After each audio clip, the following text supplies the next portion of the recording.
Halo teman-teman semua, Dr. Andri, spesialis kedokteran jiwa di sini. Saat ini saya sedang di bandara menuju Surabaya. Dan seperti teman-teman ketahui, kadang-kadang saya pergi keluar kota untuk menghadiri seminar atau workshop di mana saya menjadi pelatih atau memberikan pelatihan terkait dengan psikosomatik. Kenapa masih saja saya melakukan traveling keliling Indonesia untuk memberikan workshop psikosomatik? Karena memang banyak di antara teman-teman sejawat dokter yang belum sepenuhnya memahami kondisi psikosomatik tersebut dan bagaimana memulai langkah pengobatan awalnya. Jadi kalau kita perhatikan, banyak di antara pasien-pasien yang mengalami gangguan psikosomatik ini, problem awalnya adalah gejala fisik yang mungkin tidak dikenali sebagai gejala-gejala yang berkaitan dengan kecemasan. Banyak di antara kita mungkin yang sekitar lambung ataupun daerah parunya itu memang berasa nggak nyaman, dan secara umum terkait dengan keadaan seperti itu, pasien seringkali mengatakan lebih baik kalau demikian saya tidak perlu terlalu dominan membantu dengan kecemasan saya, tapi fokus aja sama fisik saya gitu. Toh kecemasannya juga cuma datang sekali-sekali doang gitu. Tapi yang perlu diperhatikan, ternyata saya menemukan banyak banget pasien-pasien yang mempunyai problem gejala kecemasan ini, kemudian datang dengan keluhan fisik yang menahun, yang akhirnya tidak bisa ditanggulangi oleh teman-teman spesialis, dokter spesialis yang lain, walaupun sudah diberikan obat sesuai dengan apa yang perlu diberikan, misalnya dengan obat-obatan antidepresan, anti cemas, ya. Kemudian juga kadang-kadang dicampur dengan obat-obat yang berkaitan dengan lambung ataupun jantungnya sendiri. Artinya sebenarnya pasien ini juga pernah diberikan sesekali tuh obat cemas. Buat teman-teman atau pasien-pasien yang saat ini sedang berobat lambung dan agak lama, berbulan-bulan, coba lihat obatnya. Apakah teman-teman itu sudah diberikan? Misalnya sejenis Braxidin, Keliat, ya, itu kan ada isinya chlordiazepoksin. Kemudian juga ada yang misalnya diberikan sulpirit, ya, Dogmatil, atau juga diberikan alprazolam atau clobazam di dalam racikan obat. Teman-teman yang berikan tuh bukan dokter jiwa, tetapi dokter spesialis penyakit dalam atau dokter spesialis yang lainnya. Nah, kalau mereka sudah memberikan itu, artinya teman-teman sebenarnya perlu memahami bahwa mungkin yang dialami oleh teman-teman itu tidak secara murni adalah gangguan fisik medis. Misalnya gangguan lambungnya, gangguan kecemasannya tuh pasti ada tuh kalau memang sudah diberikan obat tersebut. Karena biasanya kalau teman-teman mengatakan misalnya gangguan lambung lah, biasanya jarang tuh pasien yang mengalami gangguan lambung itu diberikan obat cemas gitu ya, langsung di awal terapi. Biasanya dia perlu waktu dulu sampai dokternya memikirkan, oh sepertinya ini memerlukan pasien yang mengalami gangguan kecemasan diberikan juga nih, karena kelihatannya cemasnya lebih dominan. Walaupun dia tidak bilang ke dokter jiwa gitu ya, ya udahlah kita obatin aja. Namun pada beberapa kondisi pengobatannya mungkin tidak optimal, ya, tidak optimal atau kadang-kadang saja, dan seringkali kita harus perhatikan si pasien tuh bukan cuma diberikan obat yang mempunyai efek untuk secara umum tuh ke cemasnya saja, dalam tanda kutip ke fisiknya cemasnya, tetapi juga harus dibantu juga dengan antidepresannya. Ini yang seringkali mungkin sebagian dokter dari teman-teman yang berkaitan dengan gangguan lambung itu tidak memberikannya, dan lebih fokus pada hanya pemberian obat anti cemas, anti depresan dosis kecil ya, tetapi lebih fokus kepada gejala fisiknya.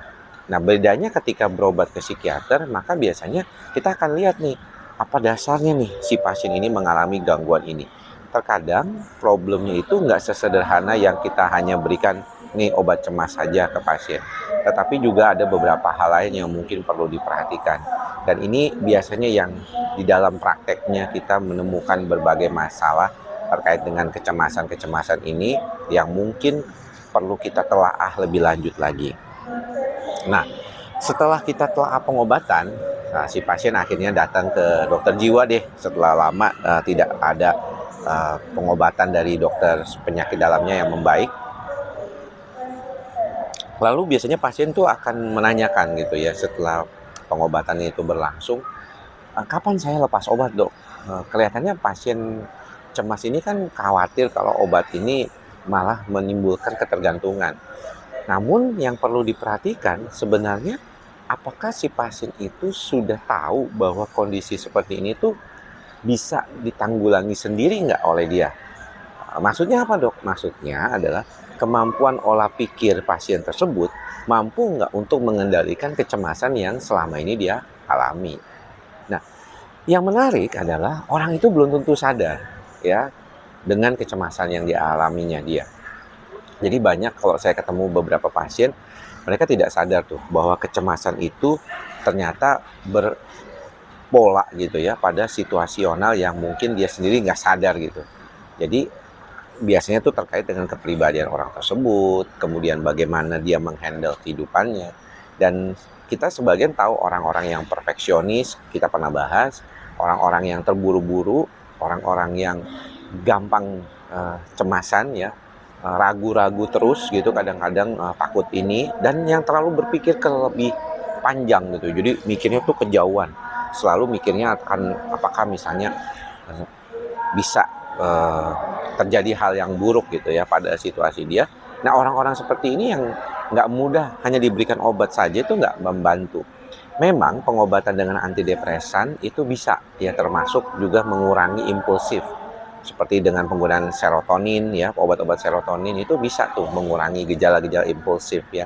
Supaya pasien itu lebih tidak gampang emosional, tidak gampang cemas, tidak gampang mengalami keraguan-raguan gitu ya di dalam mengatakan ini sebenarnya saya tuh kepikiran akan hal-hal yang belum terjadi, takutnya salah pemeriksaannya, takutnya ada yang nggak benar gitu ya. Jadi hal-hal seperti itu bisa dikurangi dengan pengobatan. Nah ini yang secara umum perlu dipahami oleh pasien bahwa tidak hanya fokus pada pengobatan antidepresan, apalagi kalau saya sudah pernah bilang 3 bulan Anda menggunakan antidepresan anti cemas, tetapi tidak ada perubahan yang signifikan terhadap rasa kecemasan Anda yang lebih dominan adalah perbaikan di gejala fisik, tapi perbaikan di kecemasan tidak ada. Mungkin Anda harus review kembali apakah diri Anda itu sudah membantu diri sendiri untuk melewati kondisi kecemasan yang berlebihan. Karena pada dasarnya teman-teman, secara umum sistem saraf amigdala kita itu akan selalu aktif ketika saya berhadapan dengan situasi yang baru, ketika saya berhadapan dengan situasi-situasi yang mungkin tidak saya pahami, maka saya bisa saja melakukan sesuatu kekhawatiran ya terhadap kondisi tersebut dan berupaya seolah-olah untuk mengolah pikiran untuk mendapatkan apa yang saya harus lakukan atau beradaptasi dengan kondisi tersebut. Dan itu adalah sesuatu hal yang wajar yang kita akan alami di dalam kehidupan sehari-hari. Namun buat mempertahankan atau memperbaiki supaya kecemasannya itu membaik, maka saya selalu ingatkan pada teman-teman untuk melatih kesadaran kita, melatih kesabaran kita, melatih keikhlasan kita, supaya kita bisa melewati kondisi kecemasan kita dengan baik. Jadi cemas bukannya nggak boleh, tetapi tidak terlalu membuat sistem saraf amigdala kita bekerja berlebihan. Mudah-mudahan apa yang saya sampaikan ini dari Terminal 3 Bandara Internasional Soekarno-Hatta bisa membantu teman-teman menjadi jauh lebih baik lagi. Semoga semua makhluk berbahagia, semoga sehat-sehat semuanya. Salam ikhlas, sabar, dan sadar. Salam sehat jiwa. Bye-bye.